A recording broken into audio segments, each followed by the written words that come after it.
Andrew Tate जो कि kick boxing में 4 मरतबा वर्ल्ड चैंपियन रह चुका है, जिसके बाद एंड्रयू ने 75 फीमेल मॉडल्स को लेकर ऑनलाइन वेबकैम जैसे नेस्टी बिजनेसेस भी किए, जहां से वो महीने का $6 लाख बना रहा था। इसके बाद रोमानिया में कुछ कैसीनोस और दुबई में रियल एस्टेट में भी इन्वेस्ट किया। लेकिन 2020 में कोरोना वायरस ने तो ऑफलाइन तकरीबन सारे बिजनेसेस बंद कर दिए थे। फिर एंड्रयू टेट ऑनलाइन बिजनेस से पैसा बनाने का सोचता है, जो कि वो ऑलरेडी क्रिप्टो में तो इन्वेस्ट कर ही रहा था, लेकिन कंटेंट क्रिएशन में भी ये बंदा इतना सक्सेसफुल रहा कि 2022 में दुनिया का, यूरोप या एशिया की बात नहीं हो रही, बल्कि इस प्लेनेट का सबसे ज़्यादा सर्च किए जाने वाला इंसान रहा। इसी चीज़ का फ़ायदा उठाते हुए एंड्रयू टेट ने अपनी खुद की हसलर यूनिवर्सिटी भी लॉन्च की, जिसमें $50 मंथली सब्सक्रिप्शन फ़ी के साथ 2 लाख से ज़्यादा मेंबर्स हो चुके हैं। मैंने अपनी लाइफ में बहुत से मोटिवेशनल स्पीकर्स को फॉलो किया है, लेकिन एंड्रयू टेट जैसा क्रेज़ और मास्टरमाइंड मैंने अपनी लाइफ में नहीं देखा। और इस वीडियो में हम इसके बिजनेसेस और स्ट्रेटजीज को ब्रेक डाउन करेंगे, लेकिन ऐसा करने से पहले एंड्रयू टेट को जानना ज़्यादा ज़रूरी है।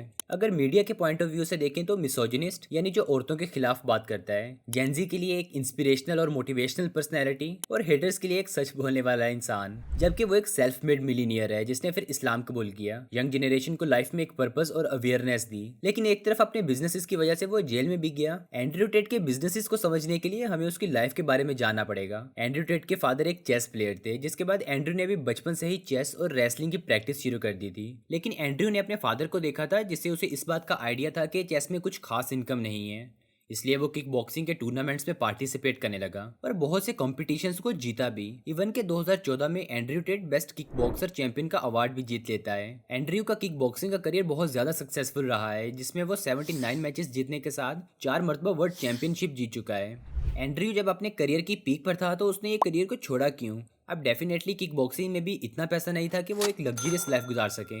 एंड्रयू का कहना है कि वो ज़्यादा से ज़्यादा पैसे कमाना चाहता था, पर इस करियर से उसे ये मुमकिन नज़र नहीं आ रहा था, इसलिए इस करियर को छोड़ दिया और कई बिजनेसेस ट्राई करे, जिसमें बहुत से फेल भी हुए। इसी दौरान एंड्रयू और उसके भाई ट्रिस्टन, जिन्हें टेट ब्रदर्स भी कहा जाता है, ये एक reality show celebrity big brother में भी आए। लेकिन जब ये शो चल रहा था तब एंड्रयू की एक वीडियो वायरल होती है, जिसमें वो एक लड़की के साथ मारपीट कर रहा होता है। इसी वजह से शो के ओनर्स एंड्रयू को उस रियलिटी शो से निकाल देते हैं। लेकिन फिर बाद में पता चलता है कि वो स्टेज वीडियो थी जो वो शूट कर रहे थे, और इसी बात को वो लड़की खुद भी वेरीफाई करती है। पर यह जरूर है कि इस शो से एंड्रयू को कुछ फेम मिल चुकी थी। अब डेफिनेटली आप सोच रहे होंगे कि आखिर वो कौन सी वीडियो शूट कर रहे थे और उसका पर्पस क्या था। तो अब बात करते हैं एंड्रयू के डार्क बिजनेसेस की, जो कि उसने किक बॉक्सिंग के बाद एडल्ट बिजनेस को शुरू किया था। किक बॉक्सिंग में हर फाइट के बाद आपने नोटिस किया होगा कि जीतने वाले के साथ एक लड़की होती है। एंड्रयू बताते हैं कि तब बहुत सी डिफरेंट लोकेशंस पर उनका कंपटीशन होता था, जिससे बहुत सी लड़कियां उसकी दोस्त बन गई थी। और शुरू में अपनी गर्लफ्रेंड से मिलकर एंड्रयू ने अपना वेबकैम का बिजनेस स्टार्ट किया, जिसमें वो बहुत ज्यादा पैसे कमा रहा था। इवन के एंड्रयू बताते हैं कि इसमें वो महीने का $5 लाख तक बना रहे थे। आगे चलते एंड्रयू और उसके भाई ट्रिस्टन ने बहुत से डिफरेंट बिजनेसेस किए, जिसमें से रियल एस्टेट और फिर रोमेनिया जहाँ वो रहते हैं वहाँ कैसीनोज भी बनाए। अब डेफिनेटली इसमें कुछ शेडी बिजनेसेस भी हैं, और इनको करने के लिए कुछ करप्ट तरीकों का भी इस्तेमाल करना पड़ सकता है, जो कि एंड्रयू ने किए भी, और वो खुद ये बात मानते भी हैं। बट इस बात को लेकर एक मिसकंसेप्शन है कि जो एंड्रयू करता है वो इलीगल है, जबकि ऐसा बिल्कुल भी नहीं है, क्योंकि रोमेनिया में और भी बहुत लोग हैं जो स्पेशली वेबकैम जैसे अडल्ट बिजनेसेस कर रहे हैं, पर वहाँ ये चीज़ लीगल है। लेकिन फिर ये सवाल आता है, अगर ये चीज़ लीगल है तो वो जेल क्यों गए? अब डेफिनेटली मेरे पास अंदर की इन्फॉर्मेशन तो नहीं है, बट मेरी रिसर्च के मुताबिक 3 माह जेल में रहने के बाद भी रोमेनिया की कोर्ट में उसके खिलाफ कुछ भी गलत साबित नहीं हो पाया, और वो बेकसूर साबित करके जेल से रिहा कर दिए गए। एंड्रयू के लाइफस्टाइल को लेकर ये ज़रूर हो सकता है कि पॉलिटिकल टेंशन की वजह से उन पर ये झूठे केस बनाए गए हों, जो कि इस दुनिया में पावरफुल इंसान के लिए ऐसा करना कोई बड़ी बात नहीं है। खैर, हम एंड्रयू के हसलर यूनिवर्सिटी को लेकर मास्टर प्लान की तरफ आगे बढ़ते हैं कि उसने किस तरह से पूरे इंटरनेट पर तूफान मचा दिया और एक बहुत ज़्यादा सक्सेसफुल बिजनेस शुरू किया। जबकि कुछ लोगों का मानना है कि हसलर यूनिवर्सिटी एक स्कैम है, और दूसरी तरफ एंड्रयू के फैंस इसको सपोर्ट भी करते हैं और उनके मुताबिक वो हज़ारों डॉलर्स बना भी रहे हैं। अब ये एक लंबी डिबेट है, पर हम इस चीज़ को देखेंगे कि एंड्रयू ने इस बिजनेस को सक्सेसफुल करने के लिए कौन सी स्ट्रेटेजी को यूज़ किया। हर 1-2 सालों में कोई ना कोई ऐसी पर्सनैलिटी ज़रूर सामने आती है जो खुद को अमीर दिखाकर अपने कोर्सेज को सेल करना चाहता है। फॉर एग्जाम्पल, जैसे 2014 में ताई लोपेज, जो अपनी रेंट पर ली हुई लैम्बोर्गिनी के सामने खड़ा होकर बातें करता था। उसके बाद एशिया में भी ऐसे मल्टीपल स्पीकर्स हैं जो चीप टैक्टिक्स को यूज़ करके अपना नाम बेचते हैं। मोस्टली ये इस चीज़ को फॉलो अप करते हैं जिसमें लो एंट्री फीस और बोल्ड प्रोमिस के साथ ज़्यादा लोगों की अटेंशन ग्रैब कर पाते हैं। और सेम यही फॉर्मूला हसलर यूनिवर्सिटी भी फॉलो करती है। तो ये जानती है कि वो कौन सी स्ट्रैटेजी है जिससे एंड्रयू टेट आज पूरी दुनिया पर सबसे ज़्यादा सर्च किए जाने वाला इंसान बना। एंड्रयू टेट 2020 से नहीं बल्कि कई सालों से अपनी वीडियोस बना रहा है और एंड्रयू को इस बात का आइडिया था कि वो एक नॉर्मल इंसान से ज्यादा इंटरटेनिंग है। लेकिन इतने सालों के बावजूद एंड्रयू 2021 के बाद ही हर तरफ क्यों नजर आने लगा?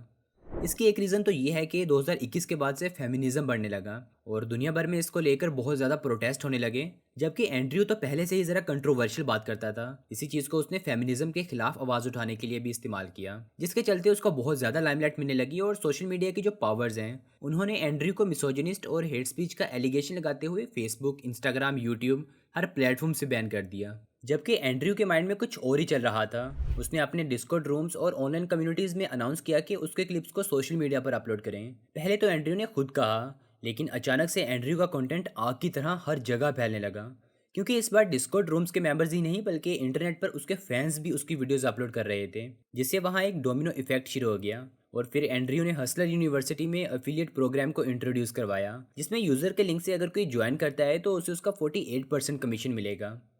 पर लोग इस कम्युनिटी को ज्वाइन क्यों कर रहे हैं और एंड्रयू को इतनी ज़्यादा हाइप क्यों मिली है?